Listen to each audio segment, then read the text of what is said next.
بالله من الشيطان الرجيم. بسم الله الرحمن الرحيم.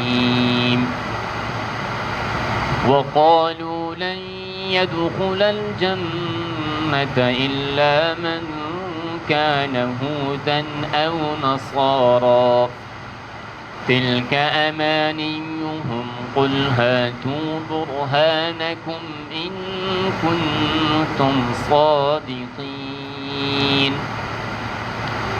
بلى من أسلم وجهه لله وهو محسن فله أجره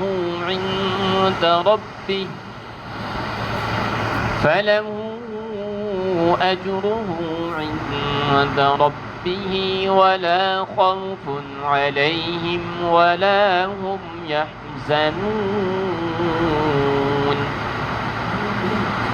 وقالت اليهود ليست النصارى على شيء وقالت النصارى ليست اليهود على شيء وهم يتلون الكتاب كذلك قال الذين لا يعلمون مثل قولهم فالله يحكم بينهم يوم القيامة فيما كانوا فيه يختلفون. صدق الله العظيم.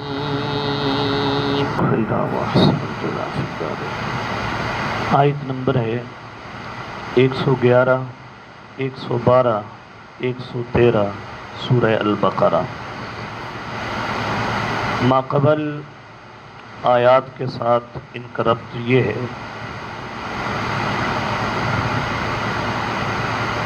دو رکوع قبل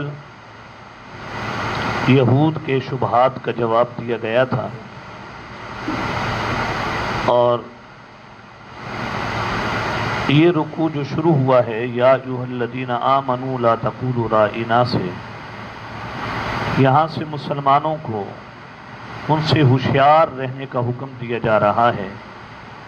جو غلطیاں یہود نے کی ہیں وہ تم سے بھی کروانے کی کوشش کریں گے. یہود کی یہ چاہت ہے، یہ خواہش ہے، وہ تمہیں بھی ایسے ہی کافر بنا دیں جیسا کہ وہ خود ایمان کے بعد کیا بن چکے تھے، کافر.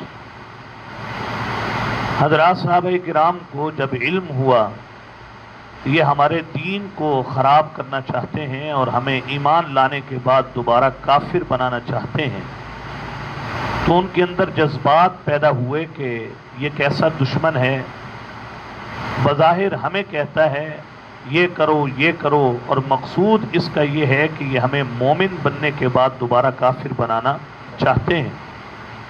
تو ان کے ہاں ایمان کی قدر تھی، قیمت تھی، جذبات پیدا ہوئے، تو انہیں کہا گیا فاعفو واصفحوا، ابھی ان کو معاف کرو، ابھی درگزر کرو، حتی یاتی اللہ بامری، یہاں تک کہ اللہ کریم کی طرف سے ایک نیا حکم تمہارے پاس آ جائے. وہ نیا حکم جہاد کی شکل میں وغیرہ وغیرہ جیسے پہلے گزر چکا، لیکن اس سے قبل تمہارے اوپر لازم ہے کہ تم اپنے اندر اس حکم کی اہلیت، اس کو بجا لانے کی اہلیت پیدا کرنے کے لیے اقیموا الصلاۃ، بدنی مشق کرو، وآتوا الزکاۃ، اور مالی کیا کرو، مشق کرو، تاکہ جب وہ امر جدید آئے تمہارے اوپر جہاد کی شکل میں تو وہ کرنا تمہارے لیے کوئی مشکل کام نہ ہو. ابھی ان سے انتقامی کارروائی نہیں کرنی. وما تقدموا لانفسکم من خیر تجدوہ عند اللہ، تم جو بھی عمل کرو گے، چاہے نماز کا عمل ہو، چاہے زکوٰۃ کا عمل ہو، اس کے علاوہ کوئی اور عمل ہو، یہ تمہاری اپنی ذات کو فائدہ دے گا، اور مرنے کے بعد اللہ کے ہاں تم اس کا کیا پاؤ گے، اجر پاؤ گے. اب یہ ذکر کرنے کے بعد یہاں سے شکوے ذکر کیے جا رہے ہیں یہود اہل کتاب پر اور نصارہ اہل کتاب پر۔ میں نے عرض کیا تھا شکوہ کسے کہتے ہیں؟ شکوہ کا مطلب یہ ہے ماننے والوں کے دل میں شبہات پیدا کرنے کے لیے کوئی بات کی جائے۔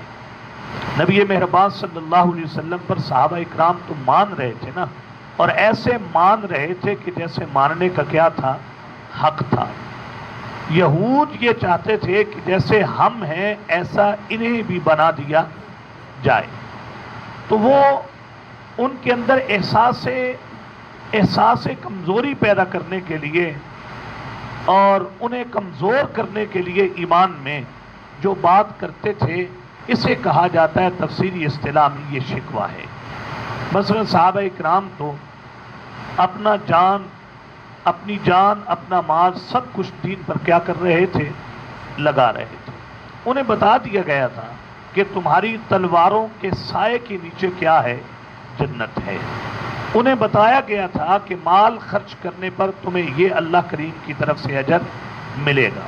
انہیں بتایا گیا تھا اللہ اور اس کے رسول صلی اللہ علیہ وسلم کی اطاعت ہی فوز عظیم ہے، لہذا اس فوز عظیم کے حصول کے لیے حضرات صحابہ اکرام سب کچھ دین پر قربان کرنے کے لیے کیا ہوتے تھے؟ تیار ہوتے تھے۔ اب یہود نے کہا کہ ان کے اس جذبے کو کمزور کیا جائے، تو انہوں نے کہا تمہیں جو جنت کے وعدے جس دین پر دیے گئے ہیں نا، اس دین پر چلتے ہوئے تو جنت کبھی تمہیں مل ہی نہیں سکتی۔ اس کی وجہ یہ ہے کہ جنت کا وعدہ یا تو یہود کے ساتھ ہے اور یا کس کے ساتھ ہے؟ نصارہ کے ساتھ ہے۔ تم ایسے ہی کوشش کر رہے ہو، تگ و دو کر رہے ہو، محنت کر رہے ہو، تمہاری اس تگ و دو اور محنت کے نتیجے میں تمہیں کبھی بھی جنت ملے گی نہیں۔ اسے کہتے ہیں شکوہ۔ ایک بندہ اچھی راہ پر چل رہا ہے اور اس کے ذہن میں ہے کہ اس راہ پر چلتے ہوئے مجھے یہ نتیجہ حاصل ہو جائے گا، اس کے ذہن میں یہ بات ڈال دی جائے میاں جس طرز پر تم چل رہے ہو اس طرز پر چل کر تمہیں کبھی بھی یہ نتیجہ حاصل نہیں ہوتا، اگر وہ بندہ اس سوچ سے پیچھے ہٹے نہ ہٹے، اتنا کم از کم احساس ضرور بندے میں پیدا ہوتا ہے، سوچنے پر مجبور ہوتا ہے واقعتاً میں صحیح چل بھی رہا ہوں یا کہ نہیں چل رہا۔ یہ ہے شکوہ یہود پر۔ یہود کہا کرتے تھے لن يدخل الجنت الا من کان ہودا، جنت میں داخل ہوں گے یا تو کیا؟ یہودی او نصارہ، یا کیا؟ نصارہ۔ اس پہ میں نے عرض کیا تھا یہ دونوں قومیں، ان کے سامنے ایک تیسری قوم ابھر کر اب آ رہی تھی، اور وہ قوم تھی نبی مہربان صلی اللہ علیہ وسلم کی امت، یعنی امت مسلمہ۔ اور اس امت کے ابھرنے سے قبل، اس امت کے ابھرنے سے قبل وہ لوگ ایک دوسرے کے دشمن تھے، نہ یہود نصارہ کو پسند کرتے تھے اور نہ نصارہ یہود کو کیا کرتے تھے؟ پسند کرتے تھے۔ لیکن اس امت کے خلاف یہ دونوں قومیں کیا ہو گئی؟ متحد ہو گئیں۔ یہ دونوں باتیں، یہود بھی یہ کہتے تھے چلو یہودی نہیں بنتے تو عیسائی بن جاؤ، نصارہ یہ کہتے تھے نصارہ نہیں بنتے تو کیا بن جاؤ؟ یہودی بن جاؤ۔ لیکن جنت بند ہے انہی دو گروہوں میں، یا تو یہودی بننا پڑے گا یا تمہیں عیسائی بننا پڑے گا۔ یہاں پر علماء نے استدلال کرتے ہوئے کہا ایسی دو طاقتیں جو آپس میں دشمن تھیں اسلام سے قبل، انہوں نے اسلام کا نقش لوگوں کے ذہنوں سے مٹانے کے لیے ایسا ایک متحدہ محاذ بنایا، اور وہ دو جماعتیں بھی ایک ایجنڈے پر کیا ہو گئیں؟ متفق ہو گئیں۔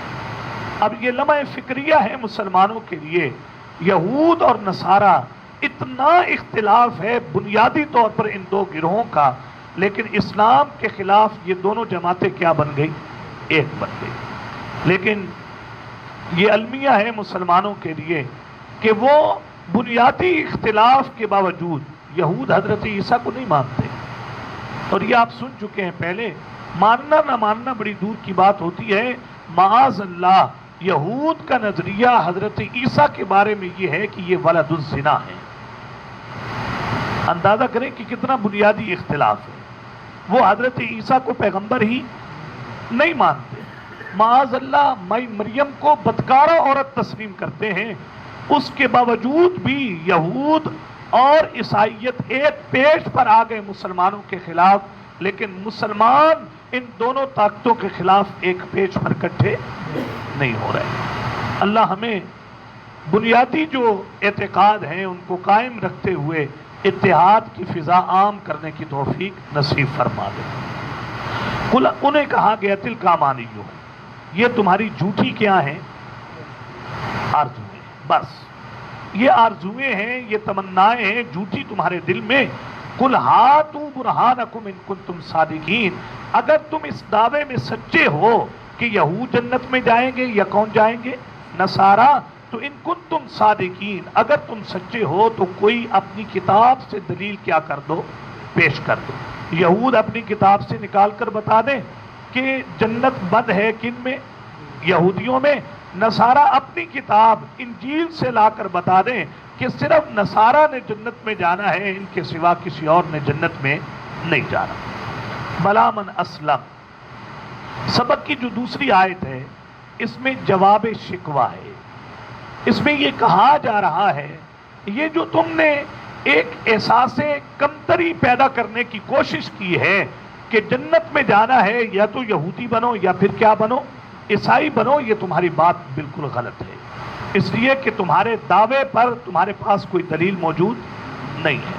بلا من اسلم وجہہ للہ، آؤ ہم صرف تمہارے لیے نہیں تمام آسمانی مذہب رکھنے والوں کے لیے یہ بات کر رہے ہیں۔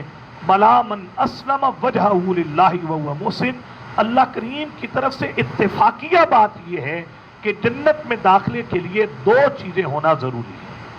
کتنی چیزیں ہونا ضروری ہیں؟ دو۔ یہ مذہب قومیت میں بند نہیں ہے۔ انشاءاللہ میں آگے چل کر بات کرتا ہوں کہ ان دونوں گروہوں کا قصور یہ تھا کہ انہوں نے مذہب کو مذہب کی حیثیت سے نکال کر قومیت کے دائرے میں کیا کر دیا تھا؟ داخل کر دیا تھا۔ قوم یہود، قوم نصارہ، فلاں قوم فلاں قوم، تو انہیں یہ کہا جا رہا ہے کہ مذہب کسی قومیت میں بند نہیں ہے۔ کامیابی، فلاح اور جنت جو ہے وہ دو باتوں کے اندر منحصر ہے۔ ان میں ایک بات تو یہ ہے بلا من اسلم وجہہ للہ، آدمی کا اعتقاد اچھا ہونا چاہیے، اطاعت اور فرما برداری کے جذبات ہونے چاہیے، اور دوسری بات یہ ہے وہو محسن، اس انسان میں اعتقاد کے ساتھ ساتھ عمل بھی ہونا چاہیے، اور محسن وہ عمل موافق سنت ہونا چاہیے۔ وہ عمل کیا ہونا چاہیے؟ موافق، اعتقاد بھی اچھا ہو اور عمل بھی موافق سنت ہو، تو تب جا کر وہ انسان جنت کا کیا بنتا ہے؟ مستحق بنتا ہے۔ آپ دیکھیے ذرا یہ بات کیوں میں نے عرض کی، اس کی وجہ یہ ہے، کیا یہود اپنے آپ کو فرما بردار کہتے تھے؟ نہیں کہتے تھے، کہتے تھے نا، اللہ کو بھی مانتے ہیں، آخرت کو بھی مانتے ہیں، ہمارے پاس ایک آسمانی کتاب ہے، ہم اس پر بھی کیا لاتے ہیں؟ ایمان لاتے ہیں، وہ ساری چیزوں کا اقرار کرتے تھے، لیکن ان کا جو عمل تھا وہ موافق سنت نہیں تھا۔ اس کی وجہ یہ ہے کہ پیچھے ہم پڑھ چکے ہیں، ایک ہوتا ہے ناسخ اور دوسرا کیا ہوتا ہے؟ منسوخ۔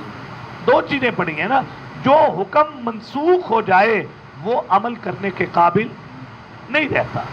مانا کہ تم تورات پر عمل کر رہے تھے، مانا کہ تم حضرت موسیٰ پر ایمان لاتے ہو، مانا کہ تم انجیل پر ایمان لاتے ہو، مانا کہ تم حضرت عیسیٰ پر نصارہ ایمان لاتے ہو، لیکن اب وہ سارے جو عمل ہیں وہ کیا ہو چکے ہیں؟ منسوخ ہو چکے ہیں۔ اور جو منسوخ عمل ہو جائے وہ نہ ہونے کے کیا ہوتا ہے؟ برابر ہوتا ہے۔ لہذا بلا من اسلم وجہہ للہ، پہلی بات تو یہ ہے اے یہود و نصارہ، تمہارا اعتقاد اور نظریہ ہی درست نہیں ہے۔ دوسری بات یہ ہے جو تم عمل کر رہے ہو یہ موافق سنت بھی نہیں ہے، یہ منسوخ ہے، اور منسوخ پر عمل کرنے سے کوئی فائدہ نہیں ہوگا۔ اب جنت میں جانا ہے تو اس نبی صلی اللہ علیہ وسلم کو آخری نبی بھی ماننا ہوگا، اور باقی کتابوں کو منسوخ مان کر کتاب اللہ پر کیا لانا ہوگا؟ ایمان بھی لانا ہوگا۔ تو یہ دو بنیادی چیزیں ہیں۔ میں نے پچھلے درس میں عرض کیا تھا، یہود کا نظریہ قرآن نے بیان کیا ہے کہ یہود حضرت عزیر کو اللہ کا کیا کہتے ہیں، نصارہ حضرت عیسیٰ کو اللہ کا کیا کہتے ہیں، اور شفیع قہری سمجھتے ہیں ان کو، کہ یہ اللہ کے ہاں زبردستی ہماری نجات کروائیں گے، ہمارے نجات دہندہ ہے۔ تو پہلی بات یہ ہے کہ تمہارا اعتقاد اور نظریہ بھی درست نہیں ہے، اور دوسرا جو تمہارا عمل ہے وہ موافق شریعت بھی نہیں ہے، لہذا تمہارا یہ دعویٰ کہ ہم جنت میں جائیں گے یہ دعویٰ بلا دلیل ہے۔ اگر تم اسی طرز پر چلتے رہے نہ تم جنت میں جاؤ گے نہ تم جنت میں جاؤ گے، جنت میں جائے گا وہ انسان جس کا اعتقاد اور نظریہ بھی درست ہوگا اور جس کے عمل بھی کیا ہوں گے؟ صحیح ہوں گے۔ اب اس کو ملے گا کیا؟ فَلَهُ أَجْرُهُ عِنْدَ رَبِّهِ، اس کو اس کے رب کے ہاں کیا ملے گا؟ اجر ملے گا۔ وَلَا خَوْفٌ عَلَيْهِمْ وَلَا هُمْ يَحْزَنُونَ، اور دفع مضرت یہ ہے کہ اس انسان پر قیامت کے دن کوئی خوف بھی نہیں ہوگا، وَلَا هُمْ يَحْزَنُونَ، اور وہ ذرا برابر غمگین بھی نہیں ہوں گے۔ یہ تو ہے اعتقاد کا اور اچھے عمل کا صلہ، اللہ کے ہاں اجر بھی ہوگا، اور خوف اور جو حزن کی کیفیت ہے اللہ اس کو بھی کیا کر دیں گے؟ ختم کر دیں گے۔ آپ دیکھیے انعام کتنا بڑا ہے، اللہ معاف فرمائے۔ قیامت کا خوف کچھ چھوٹا خوف تھوڑا ہی ہے، وہاں تو انبیاء کے پاس لوگ جائیں گے کہ آپ سفارش کر دیجئے، اور وہاں کسی کی کوئی سفارش نبی بھی کرنے کے لیے تیار نہیں ہوگا۔ آخر پلٹ کر سب نبی مہربان صلی اللہ علیہ وسلم کے پاس آئیں گے، تو اس دن کے خوف کی کیفیت کیا ہے یہ تو ہم جانتے ہیں۔ یہ تو قرآن کہتا ہے مُہْطِعِينَ مُقْنِعِي رُءُوسِهِمْ لَا يَرْتَدُّ إِلَيْهِمْ طَرْفُهُمْ وَأَفْئِدَتُهُمْ هَوَاءٌ، اتنا خوف ہوگا کہ انسان آنکھ اٹھا کر بھی کسی کی طرف دیکھ نہیں سکے گا۔ اور یہ بھی تو ہے نا کہ کوئی ٹخنے کے برابر، کوئی گھٹنے کے برابر، کوئی ناف کے برابر ہے جی، کوئی سینے کے برابر، اور کچھ تو ایسے ہوں گے جو پورے پسینے کے اندر کیا ہو رہے ہوں گے؟ ڈوب رہے ہوں گے۔ تو وہ خوف کتنا بڑا خوف ہے اور کتنا بڑا ڈر ہے۔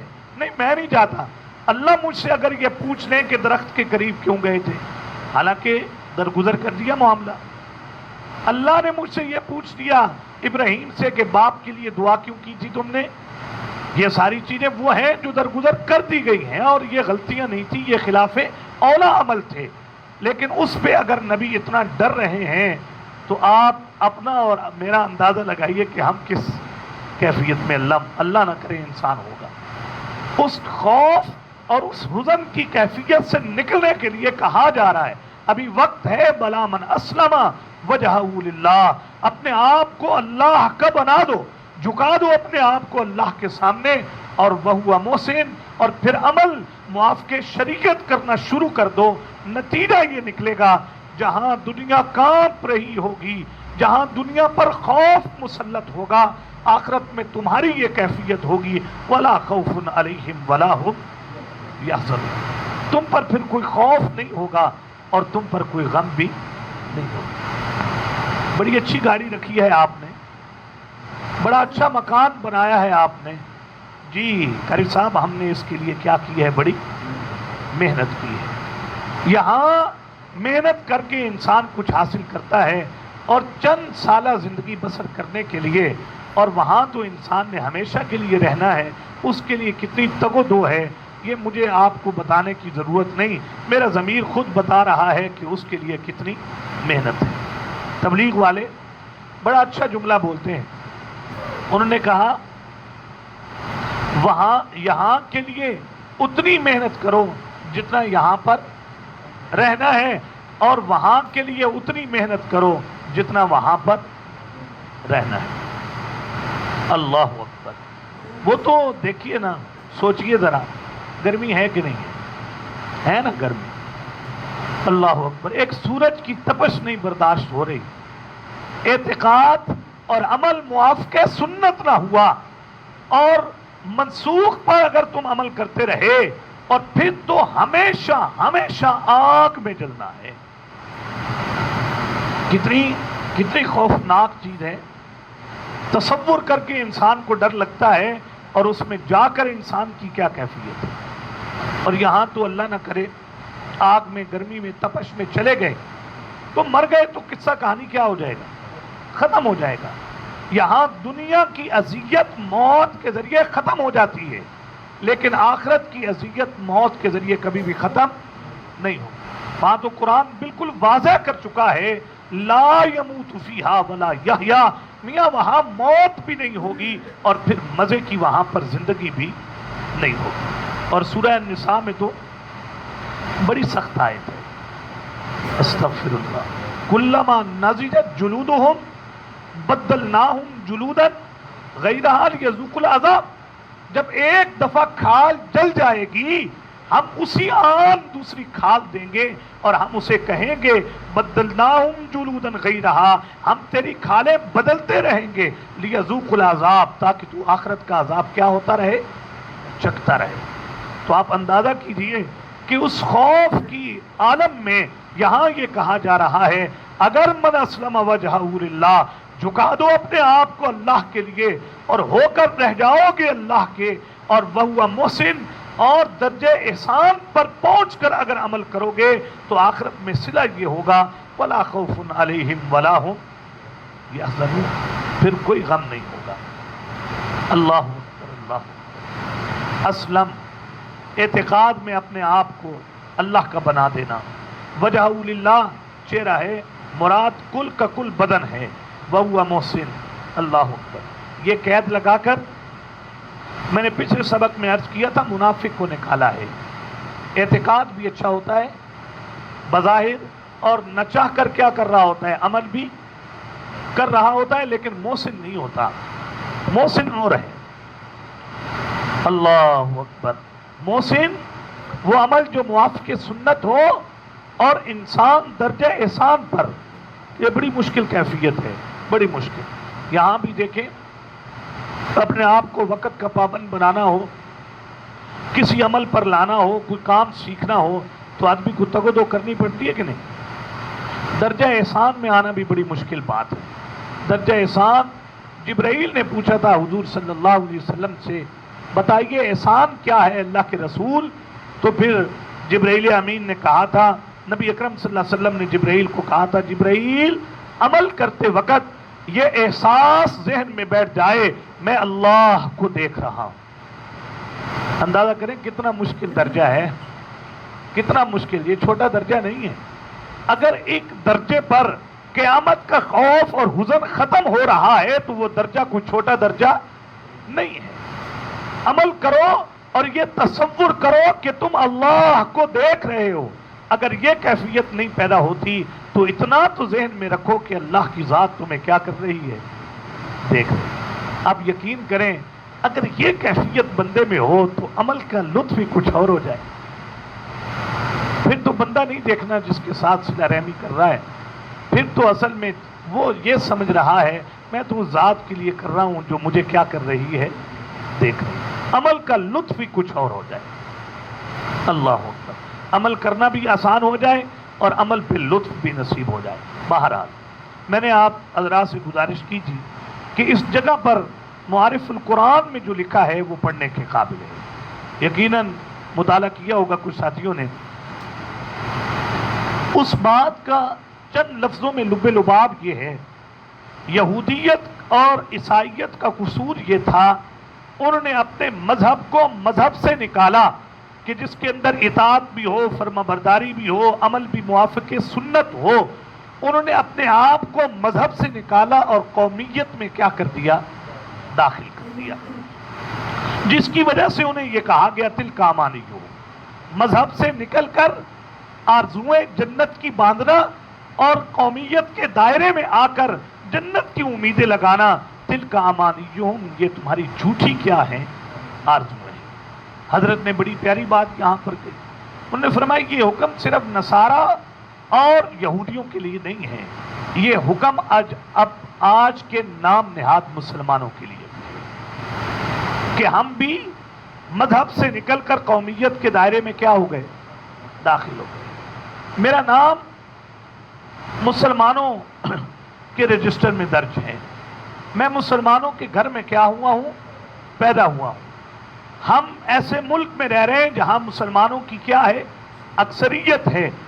بس یہ چیزیں اگر ذہن میں آئیں اور بلا من اسلم وجہہ للہ، اعتقاد اگر قرآن کے مطابق نہ ہوا وہو محسن، اور اگر عمل شریعت کے موافق نہ ہوا، حضرت نے فرمایا جیسے یہودیت مذہب سے نکل کر قومیت میں آئی تو کہا گیا جھوٹی آرزویں ہیں. اگر اسلام بھی اور مسلم بھی اور مسلمان بھی مذہب سے نکل کر قومیت میں آئیں گے اور فقط اسلام کے نام پر جنت چاہیں گے، تلک امانیہم، ان کے لیے بھی کیا ہے؟ جھوٹی آرزو ہے. آپ دیکھ لیجئے ہماری اکثریت اسی زمرے میں آتی ہے کہ نہیں آتی؟ اسی زمرے میں ہے. نہ اعتقاد موافق شریعت رہے اور نہ عمل کیا رہا، موافق شریعت رہا. اور امید میری یہ ہے کہ بس ہم تو سیدھے کہاں جائیں گے؟ جنت. نہیں، جنت کے لیے ضابطہ ہے. جو ضابطہ یہود کے لیے ہے، نصارہ کے لیے، وہی ضابطہ ایک مسلمان کے لیے بھی ہے. اگر مسلمان اس کی وجہ حضرت نے بتائی، اللہ اکبر، طرز یہود والا ہے، نام مسلمانوں والا ہے، اور پھر کہتا ہے کہ جو وعدے اللہ نے اسلام پر کیے تھے وہ ہمارے ساتھ پورے کیوں نہیں ہو رہے؟ جو اللہ نے مومنوں سے کیا کیے ہیں، وعدے کیے ہیں، وہ وعدے ہم سے کیوں نہیں پورے ہو رہے؟ ہم بھی تو مومن ہیں، ہم بھی تو مسلم ہیں. تو حضرت نے فرمایا تم اپنے آپ کو دیکھو، تمہارے اندر نہ تو اطاعت اور فرما برداری ہے، نہ عمل موافق شریعت ہے. جب تم مومن نہیں ہو تو پھر تمہارے ساتھ مومنوں والے وعدے بھی کبھی پورے نہیں ہوں گے. قرآن نے تو کہہ دیا وَأَنْتُمُ الْأَعْلَوْنَ إِن كُنتُمْ، اگر مومن ہوئے تو تم ہی کیا رہو گے. بڑے پیارے انداز میں ڈاکٹر اسرار صاحب یہاں کہتے ہیں یا تو قرآن جھوٹا ہے یا ہم جھوٹے، یا قرآن جھوٹا ہے یا ہم کیا ہیں؟ جھوٹے ہیں. اور یقیناً قرآن سچا ہے. اگر تم مومن ہوتے تو تم دنیا میں کیا آتے؟ غالب. اگر غلبہ نہیں، مغلوبیت ہے، تو معنی یہ ہے کہ صحیح معنوں میں مومن نہیں. بالکل بنیادی چیز ہے. اب دیکھ لینا، ہم باہر نہ دیکھیں، یہاں گیٹ سے باہر لوگوں کو نہ دیکھیں، صرف اس آیت پہ اپنے آپ کو پرکھ لیں. بلا من اسلم وجہہ للہ، کیا ہم اس کا مصداق بنتے ہیں؟ وہو محسن، کیا ہم اس کا مصداق بنتے ہیں؟ ہمارے اندر تو یہ شکر ہے خدا کا کہ کچھ درجہ یہ چیزیں موجود ہیں، لیکن اتم درجہ ہمارے اندر بھی یہ چیزیں موجود نہیں ہیں. اللہ اکبر. بڑا پیارا جواب دیا ہے حضرت نے ایک سوال کا. بات لمبی ہو جائے گی، وہ تحریر پڑھ لیجئے گا کسی جگہ بات کرنی ہو، کیونکہ انشاءاللہ اس قرآن کے پڑھنے کا مقصد یہ نہیں ہے کہ پڑھا اور بند کر دیا اور اپنی اصلاح کر لی. بزرگ تبلیغ والے بہت اچھی بات کرتے ہیں، نکلو اللہ کی راہ میں، اپنی اصلاح ہے، لوگوں کی اطلاع ہے. لوگوں کی کیا ہے؟ تو ہمیں انشاءاللہ یہ کام کرنا ہے اللہ کے فضل سے. ہمیں مبلغ بننا ہے قرآن کا، ہمیں تبلیغ کرنی ہے، تنفیذ کرنی ہے، تعلیم کرنی ہے، تعمیل کرنی ہے. ہمیں قرآن کے انشاءاللہ ہر حق کو کیا کرنا ہے؟ ادا کرنا ہے. یہ پڑھ لیجئے، یہ مقام بہت بہترین مقام ہے اور بڑی ربط کے ساتھ حضرت نے یہاں پر بات لکھی ہے. ایک بات انہوں نے کرتے ہوئے یہ کہا، آج شکوہ ہے مسلمانوں کو کہ کافر ہم سے ترقی پذیر ہے، صنعتیں ان کے پاس ہیں، تجارت ان کے پاس ہے، دنیا کی حکمرانی ان کے پاس ہے، ہم مسلمان ہیں، ہمارے پاس کچھ بھی نہیں. یہ کیوں ہے؟ پہلی بات کا جواب تو مل گیا کہ ہم اس طریقے سے مسلمان ہے ہی نہیں. اور دوسرا جواب حضرت نے بہت بہترین دیا.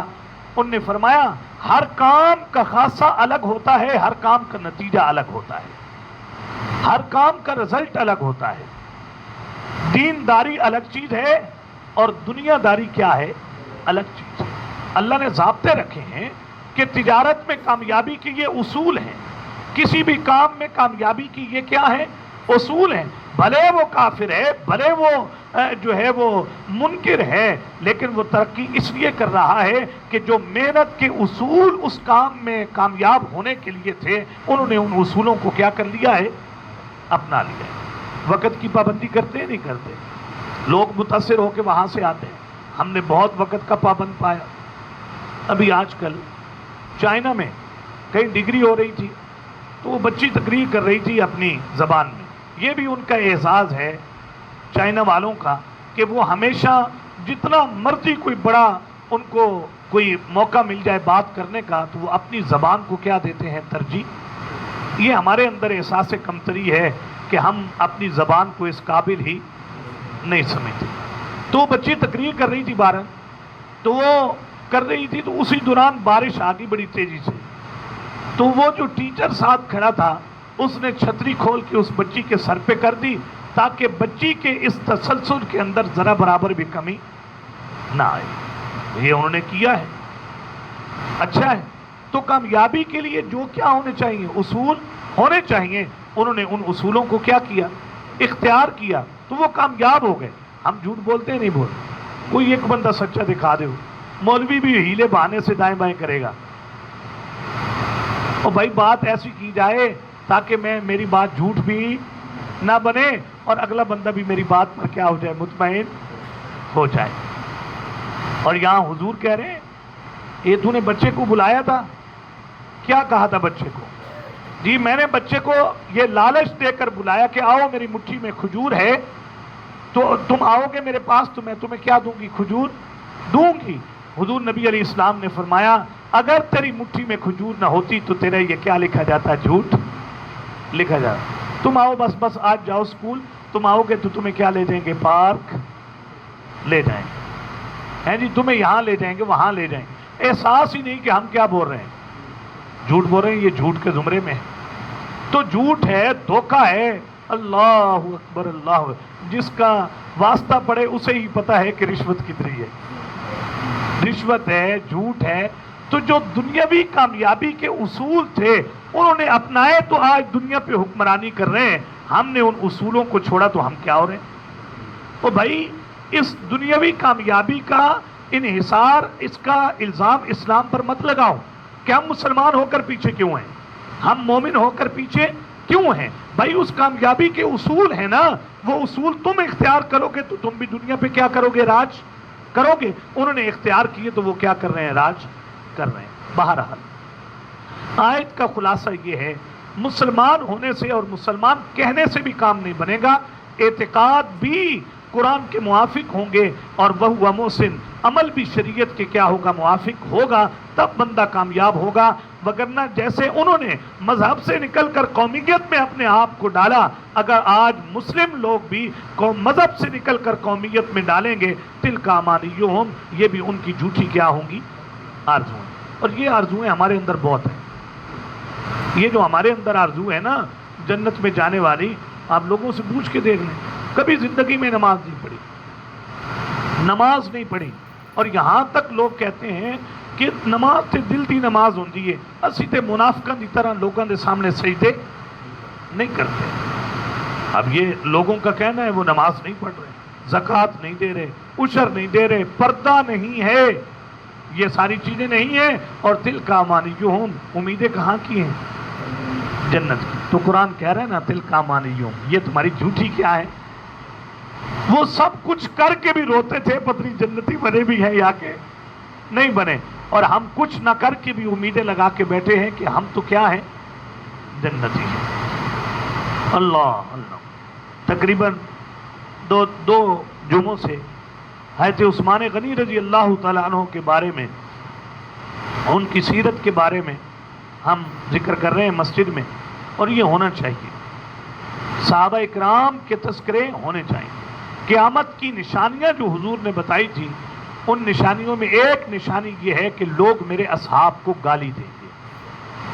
لوگ میرے اصحاب کو کیا دیں گے، گالی.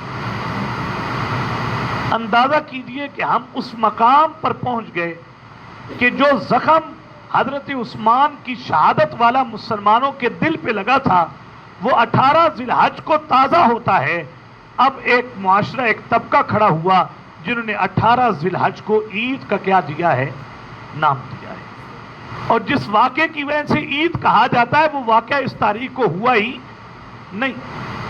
اور حال یہ ہے کہ اب یہ مبارکبادیں اس عید کے نام پر آپ کے جو اسمبلی ہال ہیں ان کے اندر بھی کیا کی جا رہی ہیں، دی جا رہی ہیں. سندھ میں 18 ذی الحج کو اجلاس ہوا اور 18 ذی الحج کو وہاں کے جو نمائندے تھے انہوں نے کھڑے ہو کر کہا کہ ہم مبارکباد دیتے ہیں کیونکہ آج کا دن مسلمانوں کے لیے عید کا کیا ہے، دن ہے. بھلے جہالت کی بنا پر کہا ہے، لیکن یہ اصل اس کے پیچھے ایک چیز ہے جو چلتی آ رہی ہے، اور نبی علیہ السلام نے فرمایا عالم پر واجب ہے وہ اپنے علم کو ظاہر کرے اس وقت کہ جب لوگ میرے صحابی کو کیا دے رہے ہوں؟ گالی دے رہے ہیں۔ تو ہم حضرت عثمان کے متعلق پڑھ رہے ہیں، آج کل پڑھ کر آدمی حیران ہوتا ہے، قبر پہ جا رہے ہیں، روئی جا رہے ہیں، روئی جا رہے ہیں، روئی جا رہے ہیں۔ یار کیوں رو رہے ہو آپ؟ جہنم کے اور محشر کے تذکرے سے نہیں روتے، قبر سے زیادہ روتے ہیں، کیوں؟ تو کہا کرتے تھے کہ یہ آخرت کی منزلوں میں پہلی کیا ہے؟ منزل ہے۔ میں عثمان کو قبر سے ڈر لگتا ہے، وہ سب کچھ کر کے بھی قبر سے ڈرتے تھے، اور ہم کچھ نہ کر کے بھی قبر سے نہیں ڈرتے۔ اور ان کے بارے میں حضور نے مختلف موقعوں پر جو کہا ہے، ہم تو سوچ بھی نہیں سکتے اس فضیلت کا۔ ہاں، ایک موقع پر اللہ اکبر، حضور آئے گھر میں کچھ بھی نہیں تھا، تو بھوک نے بے قرار کر رکھا تھا حضور صلی اللہ علیہ وسلم کو۔ پوچھا اماں سے ہے کچھ نہیں، چلے گئے مسجد میں۔ اماں کہتی ہیں میں دیکھتی تھی کہ مسجد میں آپ کرتے کیا ہیں؟ ہاؤنا مرتن یصلی ویدعو، کبھی وہاں نماز، کبھی وہاں دعائیں، کبھی وہاں نماز اس کونے میں، کبھی یہاں دعائیں۔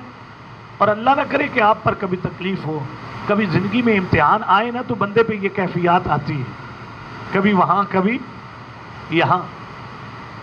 اور اگر کسی پر یہ حال آیا ہو نا تو اس کو اللہ کا شکر سمجھ کے یاد رکھنا چاہیے کہ میاں ہمارے پہلے حالات کبھی ایسے بھی ہوا کرتے تھے، ہم رو رو کر مانگتے تھے اللہ یہ کر دے یہ کر دے۔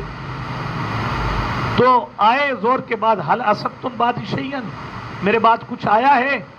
کچھ نہیں آیا۔ عصر کے لیے پھر چلے گئے، میرے بعد کچھ آیا ہے؟ کچھ نہیں آیا۔ اماں کہتی ہیں بے قرار ہی گھر سے باہر چلے گئے، دروازے پہ دستک ہوئی تو میں نے پوچھا کون ہے؟ تو کہا اماں جان حضور صلی اللہ علیہ وسلم کہاں پہ ہیں؟ میں عثمان ہوں، ملنے کے لیے آیا ہوں۔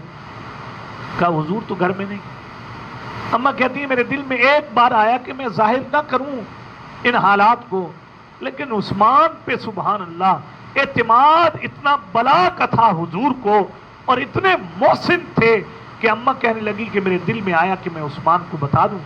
تو میں نے حضرت عثمان کو کہا عثمان ما تھائما آل محمد من 4 ایام شیئا، عثمان آل محمد پہ 4 دن ہو گئے ہیں ایک لقمہ بھی آل محمد نے نہیں کھایا۔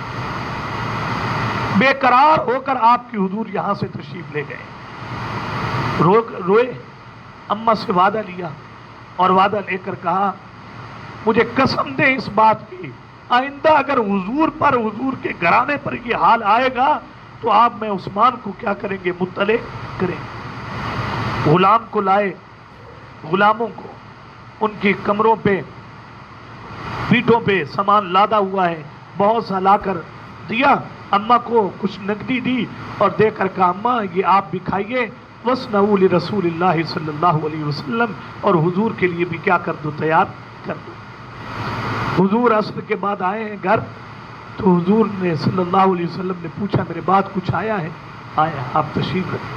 کھانا سامنے رکھا گیا تو اماں کہتی ہیں حضور نے کھایا نہیں ہے، فما جلسا، بیٹھے ہی نہیں دسترخوان پہ، حتی خرج الی المسجد، یہاں تک کہ مسجد میں چلے گئے، اور میں دروازے کے دراز سے دیکھ رہی تھی حضور کیا کر رہے تھے۔ حضور نے مسجد میں گئے اور ہاتھ اٹھا کر کہا اللہم انی قد رضیت عن عثمان فرضی عنہ، اے اللہ میں محمد عثمان سے راضی ہوں، تو بھی اس سے کیا ہو جا؟ راضی ہو جا۔ تو قبر سے وہ ڈر رہا ہے جس کے بارے میں اللہ کے حبیب کہہ رہے ہیں کہ میں راضی، تو بھی اس سے کیا ہو جا؟ راضی ہو جا۔